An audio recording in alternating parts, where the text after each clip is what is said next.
militia couriers. They took the cards into UAE, Turkey, Jordan, etc. They withdrew cash from the ATMs. So these Iraqis, in fact, they talked about a witness seeing these Iraqis lined up day and night at ATMs in Dubai, stacks of prepaid cash cards.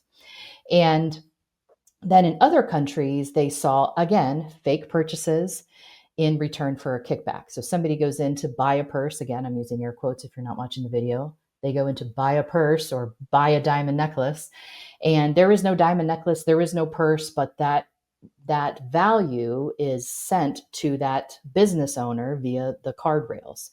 So they actually then, later on in the article, talk about a luxury goods store in UAE that charged cash or debit cards $5,000 and no merchandise changed hands. This is literally what I've been talking about for over a decade.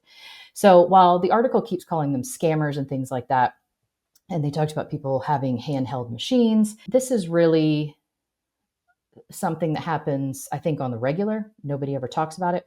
But the Central Bank of Iraq actually regulates payment processors, which is kind of funny because the US does not regulate them from an AML perspective, but the Central Bank of Iraq does. So if you wanted to know how out of bounds we are with peer nations and then not even peer nations like Iraq, the Central Bank of Iraq actually regulates payment processors, and they impose a licensing requirement. And then attached to that licensing requirement, there is an AML monitoring requirement. Now, clearly, there were some issues in the actual monitoring of those payment processors from the Central Bank of Iraq.